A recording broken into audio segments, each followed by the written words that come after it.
We've got a lot to get through. I hope you've had coffee. We're looking into the life of Jacob, right? Do you see what they do to me in this church? Right? So this is what the preaching team did. We're doing a 7-part series on the life of Joseph. I get part 6, which you would assume would be the climax, right? Because 7 would be the resolve. So what happened? If you were here last week, you saw that Don got the climax. He got the whole forgiving brothers emotional thing, and it was really lovely, and he did an amazing job with it.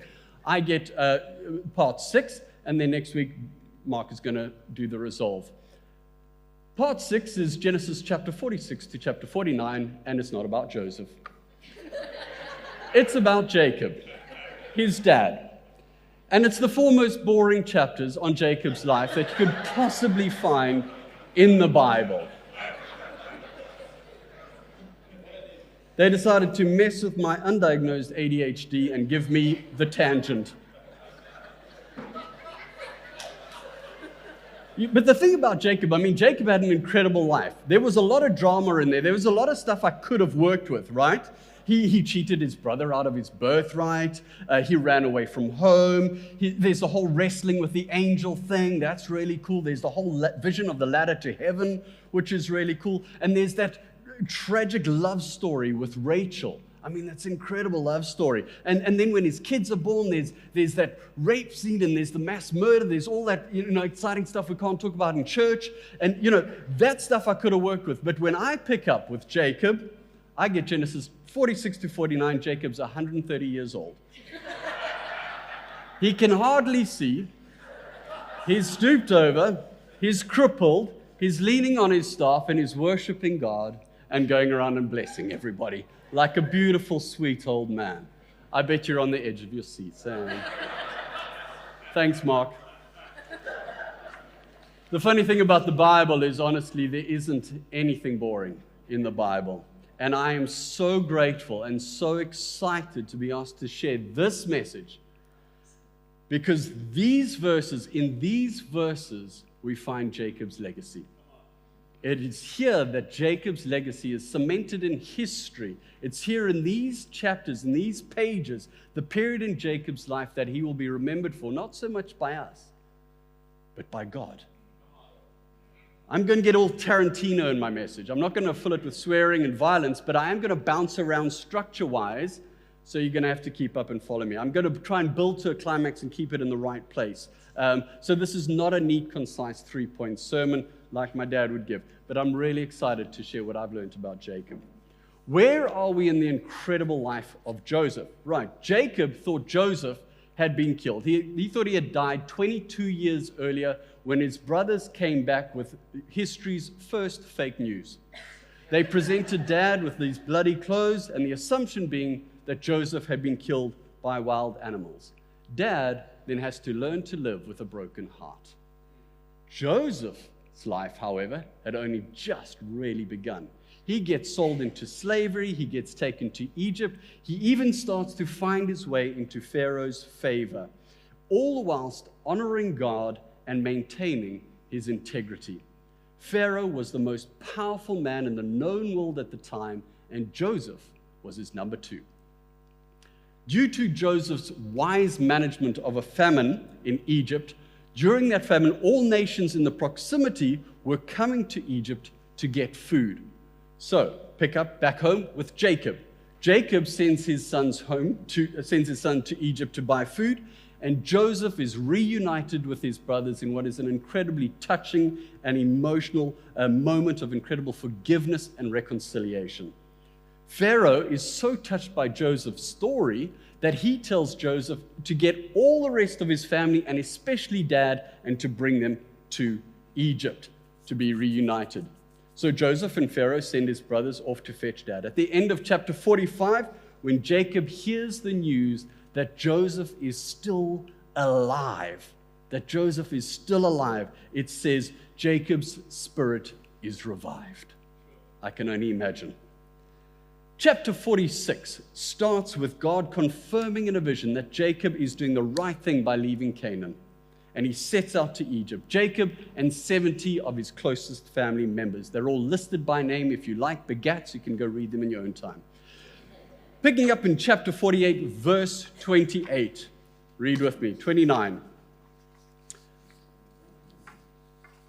Joseph had his chariot made ready and went to Goshen to meet his father Israel. As soon as Joseph appeared before him, he threw his arms around his father and he wept for a long time. You can picture the scene.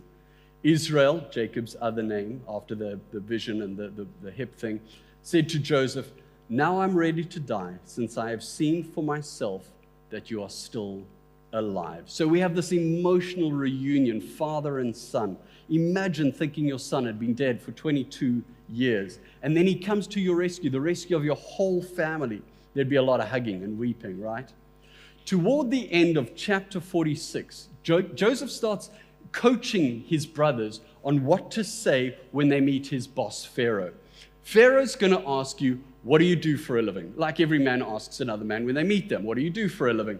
And now, chances are you're going to want to sound important to Pharaoh, right? So you're going to want to try and trump it up. But don't do that. Don't do that. Just tell Pharaoh the truth. Tell him you are shepherds.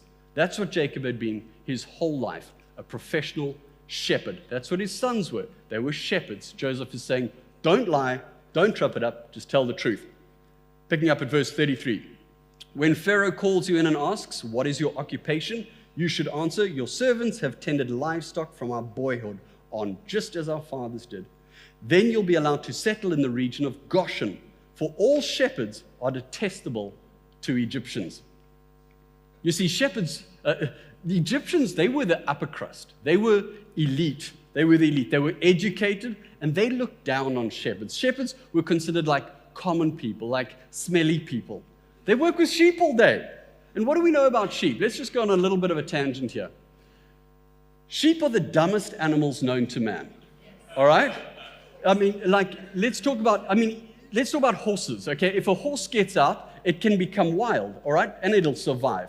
Even a goat can get out and survive in the wild. Dogs and cats, you let them out, they're either going to try and find their way home, or they're going to scavenge and they're going to survive. But sheep, they are totally reliant on shepherds. They get so easily lost. They cannot defend themselves. There are no fields of wild sheep. Never in the history of the world has there ever been a field of wild sheep. All right?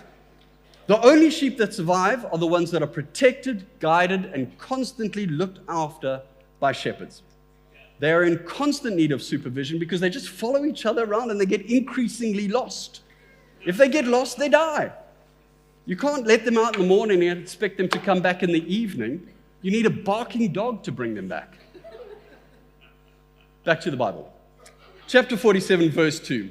He chose 5 of his brothers and presented them before Pharaoh. We don't know which 5. He just picked the best 5. Pharaoh asked the brothers, "What is your occupation?" "Your servants are shepherds," they replied to Pharaoh, "just as our fathers were."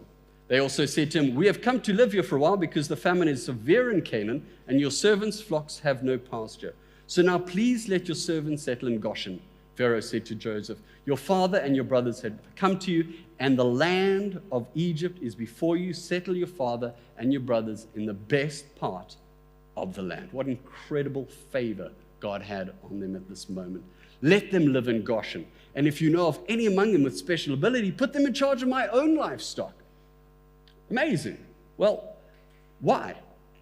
Well, Joseph is a really, really smart man. In fact, in these chapters, stuff I'm not going to get into, just talks about his leadership and his incredible governance. But the land is in a famine. And if it's in a famine, you want to live in the best land, right? So Goshen is this part of the Nile Delta. And it's the most fertile, it's near the Mediterranean area. It's the most fertile part of the Nile. All the silt in the Nile collects in this area. And it's amazing for growing crops and looking after sheep. And so obviously Joseph is like, there's a famine and people are really struggling and I want my family to live. So if they are in charge of the food, they're probably going to be all right. They're going to be fed and they're going to eat. But more importantly, he wants them to be separate. All right. He wants them to be in Egypt, but not absorbed by the pagan Egyptian culture. He says, tell them that you're shepherds so that you're going to be put somewhere else, where you're going to be left alone. And there's wisdom in that. Joseph wants them to be fed, yes, but not only provided for, he wants them to be protected as a nation, protected from the influence of the world, of the Egyptian culture. And there's always this delicate balance we walk as Christians. There's this fine line we walk. We need to be in the world, but not of the world. We can't cut ourselves off from the very people God wants us to reach, but we also don't want to lose our culture, lose our values, and lose our identity. We don't want to be absorbed into Egypt. So that's what Jacob's family do, Joseph's family. And we know this is important because the Hebrew nation starts as Jacob's family of 70 living in Goshen. 400 years later, they're 2 million plus that Moses takes out of Egypt back to the promised land, a great nation. But back to Genesis 47, picking up at verse 7, and I love this part, this is my favorite bit. Then Joseph brought his father Jacob and presented him before Pharaoh. After Jacob blessed Pharaoh, Pharaoh asked him, "How old are you?" And Jacob said to Pharaoh, "The years of my pilgrimage are 130. My years have been few and difficult, and they do not equal the years of the pilgrimage of my fathers." Then Jacob blessed Pharaoh and went out from his presence. And this is a very special scene. Joseph brings dad Jacob to meet Pharaoh. Jacob is 130 years old. He's got another 17 years to live before he dies. He's old, right? And Pharaoh is the most powerful person in the known world at this time. And I want you to imagine the scene with me. I want you to picture it with me, okay? Because we've all seen the hieroglyphics and we've seen Tutankhamun and all that. So Pharaoh is there and he's dressed in his gold, right? And he's got that eye makeup on, that black eye makeup, and he's got the crown, and then he's got the headpiece over the crown, and then he's got people waving ostrich feathers, and he's got attendants bringing him wine and grapes, right? That's Pharaoh. And then there's Jacob. Jacob did not look like that. Jacob's been a shepherd his whole life. He smells bad. He can hardly see. He's stooped over. He has a limp, and I imagine him with very few teeth. All right. An old, rugged guy. He is unpolished, unsophisticated, uneducated, and this guy comes before the most powerful man in the world, and what does he do? He blesses him. "Oh, Pharaoh, God bless you, man. You're just wonderful. Joseph told me all about you and what you've done for him. I just go, God bless you, Pharaoh. I just love you, man. Just so nice. I've been waiting to meet you. Just love you." No protocol, no bowing. Of course, Jacob's American. He's just blessing and loving on Pharaoh. Joseph's like, "Dad, stop. It's embarrassing." Jacob doesn't care. In a real sense, he's the greater man in the room. And I'm going to get into that later. I'll get into why he's the greater man. Only the greater man has the capacity to bless. Then Pharaoh, who's likely amused by this, says to Jacob, "How old are you?" After Jacob blessed Pharaoh, Pharaoh asked him, "How old are you?" And Jacob said to Pharaoh, "The years of my pilgrimage are 130. My years have been few and difficult, and they do not equal the years of the pilgrimage of my fathers." This is true. His years were few by comparison to his father and his grandpa. Abraham, we know, lived to 175. Isaac lived to 180. And at this point, Jacob's 130 and not doing too great.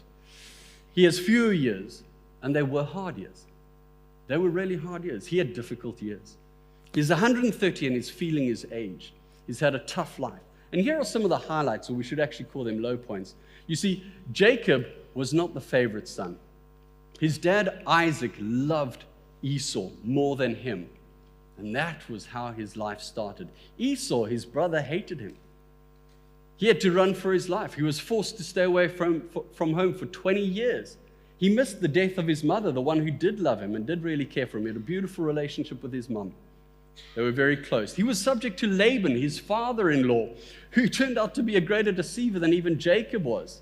Laban switches his wife Rachel on the wedding night and puts her sister Leah there, who's not the beauty queen that Rachel was. And so Jacob has to work a further 7 years to marry Rachel as well. Laban adjusts his wages 20 times in 20 years, just swindling him and taking advantage of him. He wrestles with God, and God puts out his hip, and for the rest of his life, he has a limp and is in pain. Then the wife he truly loved, Rachel, dies in childbirth with Benjamin. His daughter Dinah gets raped. How does a dad live with that? Then 2 of his sons go on this revenge rampage and just slaughter an entire village. And of course, he was told his favorite son was killed by a wild animal. So yes, Pharaoh, it's a short life, but it's been a tough one. I mean, that's a lot for one life. Verse 10, then Jacob blessed Pharaoh and went out from his presence. Oh, bless you, Pharaoh. I'm going to get a cup of tea. He gives him another blessing and walks out, and the family settle in Goshen. By the time we reach verse 27, the Israelites have increased in number. Note that this is the first time that the word Israelites has been used, the descendants of Israel, Jacob's other name. 27, now the Israelites settled in Egypt in the region of Goshen. They acquired property there and were fruitful and increased greatly in number. Jacob lived in Egypt 17 years, and the years of his life were 147. So he's aged another 17 years. And the chapter ends like this. Jacob is now talking to Joseph. He's on his deathbed. He's called him in. Do not bury me in Egypt, but when I rest with my fathers, carry me out of Egypt and bury me where they are buried. I will do as you say, he said. Swear to me, he said. Then Joseph swore to him, and Israel worshipped as he leaned on top of his staff. Jacob is 147 and fixing to die. He's sick and he knows he's going to die. He wants to bless Joseph and make some prophetic pronouncements to all his boys. But he also wants to be buried in the promised land, not back in Egypt. He wants to be buried back home. So now, I told you I was going to bounce around. I'm going to bounce now. Bear with me. We're going to now jump to chapter 49, all right? And we're going to return to chapter 48 to look at the legacy of Jacob's life. But first, let's look at these pronouncements that Jacob makes over his sons. In Genesis 49, Jacob's going to pronounce a particular word on each of his boys. It's a kind of like a paternal blessing, but it's also prophetic in nature. It's this dying patriarch. He's going to look into each of his 12 sons in the eye and pronounce something of the legacy that they will be known for. Something that they will be remembered based on the lives that they have lived. Dad's going to point to one or two things that these boys have done. And he gives a final blessing for some, but for others, it turns into a rebuke. I guess this is kind of like the reading of a will, but before the father dies. He starts in birth order, and then he goes in descending order right down to Benjamin, who's the youngest. And there's one son who's the exception to the rule here. And I'm going to leave that guy to last because it's going to shed light on the whole chapter. All right. I'm going to focus on just a couple of the boys. You can read the rest in your own time. Chapter 49, then Jacob called for his sons and said, gather around so I can tell you what will happen in the days to come. Assemble and listen, sons of Jacob. Listen to your father Israel. Reuben, you are my firstborn, my might, the first sign of my strength, excelling in honor, excelling in power. You can just imagine Reuben there. Yeah, Dad. Yeah, excelling in power, excelling in honor. I bet Reuben was quite proud, but then it gets awkward. Turbulent as waters, you will no longer excel, for you went up onto your father's bed, onto my couch, and you defiled it. Ouch. He says, Reuben, what stands out in your life, and this is what defines you, it's not a good legacy. In Genesis 35, Reuben has sex with one of Jacob's wives, Bilhah. Jacob had 4 wives. Polygamy, we know in the Bible, was never God's plan or God's design. It says in Genesis 2 that 2 will become one flesh. Not 3, not 4, 2. Become one flesh. Jacob was in disobedience. But Reuben, he does this while Dad is mourning the death of Rachel, his real true love. He's in mourning, and this is what his son does. And now this is what he'll be known for. Defiling his father's bed, unbridled lust. How many people do you know whose legacy has been whittled down to unrestrained lust? They've so damaged their reputation and caused so much hurt in a family due to giving in to lust. Simon and Levi, they get bunched together. They committed the same violation. They had the same issue. Simeon and Levi are brothers. Their swords are weapons of violence. Let me not enter their council. Let me not join their assembly, for they have killed men in their anger and hamstrung oxen as they pleased. Cursed be their anger so fierce and their fury so cruel. I will scatter them in Jacob and disperse them in Israel. The other 9 boys must be getting nervous now. Grandpa's not holding back. It's not just grumpy grandpa here. He's making a point. All right? How you lived your life is going to be how you are remembered. And the problem with Simon and Levi, let's look at the words here. Violence, anger, fury, so cruel. He's referring to events that happened in Genesis chapter 4 when Dinah, their sister, got raped. These two boys just concocted this revolting plan. They were living in the village of Shechem, and one of the Shechem men raped Dinah. And these two guys go in there and they slaughter the entire village. Every single man in the whole village was slaughtered. It's a horrific story. You can go read it if you're over 18. So these guys are known for their anger, for their violence. How many people do you know that'll be remembered for their anger, for their violence? Maybe it's a parent. Maybe it's a teacher. Could be any number of people. Their legacy has been defined by their anger. First three guys here not doing so great, right? All right, not doing the really blessing part of a blessing, which is what you're kind of waiting for. So I'm going to jump ahead to verse 22. Verse 22, now we're going to get the blessing of Joseph. And we know that Joseph is a man of godliness, he's a man of good intent. And Jacob says the word blessing 6 times. This is the longest pronouncement that he gives over his son. Joseph is a fruitful vine near a spring, whose branches climb over a wall. This is just Joseph's generous life. I mean, his branches are climbing over a wall. They're just spreading to other nations. That's what Joseph is doing. With bitterness, archers attacked him. They shot at him with hostility. That's a reference to the brothers and what Potiphar's wife did to him and all the stuff that happened to him. But his bow remained steady. His strong arm stayed limber because of the hand of who? The mighty one of Jacob. Because of the shepherd, the rock of Israel. Because of your father's God who helps you. Because of the Almighty who blesses you with blessings of the skies above, blessings of the deep springs below, blessings of the breast and womb. Your father's blessings are greater than the blessings of the ancient mountains, than the bounty of the age-old hills. Let all these rest on the head of Joseph, on the brow of the prince among his brothers. You can just imagine Jacob is just getting more excited as he's blessing Joseph. What a beautiful boy he was. What will he be known for? The blessing that his life was, the life that he lived, a life of godliness, a life of great leadership, a life of incredible faith, a life of integrity.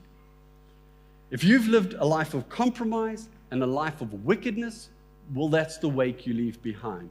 If you live a life of godliness, a life of kindness and forgiveness, well, that's the legacy that you leave behind. Now, this is great news if you're sitting here having lived a great life, a good life. But it's not so nice to hear if you have regrets, right? If you've messed up in life. What happens if some of that was you? What happens if that lust thing or that anger thing or some other vice is busy dictating your legacy and what you will be known for? Well, there's an exception to the rule. And it's found back in verse 8. Let's look at the profound pronouncement that Jacob gives over his son Judah. Judah, your brothers will praise you. Your hand will be on the neck of your enemies. Your father's sons will bow down to you. You're a lion's cub, Judah. You return from the prey, my son. Like a lion, he crouches and lies down. Like a lioness who dares to rouse him. The scepter will not depart from Judah, nor the ruler's staff from between his feet, until he to whom it belongs shall come, and the obedience of the nations shall be his. He will tether his donkey to a vine, his colt to the choicest branch. He will wash his garments in wine, his robes in the blood of grapes. His eyes will be darker than wine, his teeth whiter than milk. What we have here is one messianic passage after another. What Dad sees in Judah is not what Judah has done to this point. What Dad sees is prophetically that the Messiah will come from the line of Judah. The Lion of Judah, the scepter, King David, a descendant of Judah. Jesus is from the line of David. No reference here to what Judah has done, good or bad. But Judah did some bad stuff. Hey, we're not dealing with the goody two-shoes here. He's not deserving of this legacy. But 1,800 years later, Jesus would be born in his line. If you were to pick a line for the Messiah, wouldn't you pick Joseph? I mean, isn't he the obvious choice? God picks Judah. Judah had a really checkered past. I mean, just briefly, it was his idea to sell Joseph into slavery. He takes a Canaanite woman to be his wife. He has 3 kids. God wipes out 2 of them. I mean, he just kills it. They were all, not kids at the time. They were adults at the time. But the Bible doesn't even say what they did. It was so bad. But he just wipes out 2 of his kids. And then what Judah does is, and he says unwittingly, he goes and he sleeps with the widow of one of his sons because she's dressed like a prostitute. So I didn't recognize her. That's my excuse, and I'm sticking to it. Whatever way you look at it, that's messy. I mean, none of this is mentioned by Jacob. This is the guy that God chooses. But last week when Don was preaching, something dawned on me as I was listening to Don, and I thought, maybe that's it. Maybe that's why. Do you remember with the whole cup debacle in Benjamin's sack? And Judah steps up and he says, take me, let Benjamin go back to my dad. You can have me, put me in prison. I'm willing to trade my life for Benjamin. I thought, maybe that's it. Maybe that's why God chose Judah. But it's not. It's not mentioned here. Not the good nor the bad is mentioned here. To be honest, there's no rhyme or reason, bar the fact that when the Messiah enters the equation, your past is erased and your legacy is then in Jesus. As far as God is concerned, the past is gone. Tim Keller puts it like this in his message, The Meaning of Free Grace. Without Jesus, yes, the life you live will be the legacy you lead. But with Jesus, now because of what he has done in your life, the life you live will be the legacy he has given you to leave. When you accept Jesus into your life, that's your legacy. He gives you a new identity. You are a new creation. That's grace. That's grace. Jacob has an incredible understanding of grace, but it took him 130 years to fully grasp it. And it's because of his faith and his understanding of grace that Jacob will be remembered. That's his legacy. And where do we see this play out? So now we're going to bounce back to the end of chapter 47 and chapter 38. All right. Do you remember me mentioning at the beginning of the year, I did a series on Abram and Abraham, and I mentioned the Hall of Faith, which is this incredible chapter in Hebrews 11, where basically a lot of the Old Testament characters are mentioned, and their lives are kind of summarized for the great things that they did, and how they will be remembered, listing their legacies. And it's intriguing to see that when it gets to Jacob, I mean, it talks about obviously Abraham and David and Enoch and all of these great characters, but when it gets to the story of Jacob, this is it. Only one line, only one thing is mentioned, and this is it. In verse 21, by faith Jacob, when he was dying, blessed each of Joseph's sons and worshipped as he leaned on top of his staff. That's what Jacob's going to be remembered for. The writer of Hebrews is saying this moment is what we need to take seriously. Something really important happened at this moment. This is the preeminent expression of Jacob's faith. Not the other adventures, they're great, but an old man at peace with his past, at peace with his eternity, resting on his staff, worshiping Jesus, and blessing the next generation and the generation after it. Speaking into their lives. And this is why it's so incredible. Read with me. All right, just a couple verses. Genesis chapter 47 at the end. Israel worshipped as he leaned on top of his staff. And then we skip a bit. Jacob summons Joseph to his deathbed, and this is his blessing over Joseph. Verse 5. Now then, your 2 sons, born to you in Egypt before I came to you, will be reckoned as mine. All right. Ephraim and Manasseh will be mine just as Reuben and Simeon are mine. They will not be seen any different. Bring them to me so I may bless them. And Joseph took both of them, Ephraim on his right towards Israel's left hand, and Manasseh on his left towards Israel's right hand, and brought them close to him. Now, these boys were about between 17 and 22 years old. So this isn't the Santa scene where they're sitting on his knee, all right? But Israel reached out his right hand and put it on Ephraim's head, though he was the younger. And crossing his arms, he put his left hand on Manasseh's head, even though Manasseh was the firstborn. Jacob then starts to bless Joseph's 2 boys. I'm not going to read the whole text, it's long, but it's fascinating. It's the fascinating story of the crossed arms. He takes Joseph's 2 boys, Ephraim and Manasseh, and he tells Joseph, they're now going to be regarded as my children, all right? As Jacob's children, just like Reuben and Simeon, my 2 oldest. What? These children are from Joseph's Egyptian wife, the daughter of a pagan high priest. They will now be incorporated into the 12 tribes of Israel. Grace.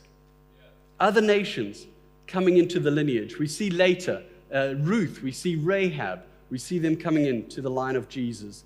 This highlights God's amazing grace for all people, his love for all people. And also note that Ephraim and Manasseh were taken as his own children, and that's why Joseph and Levi are not mentioned in the 12 tribes of Israel.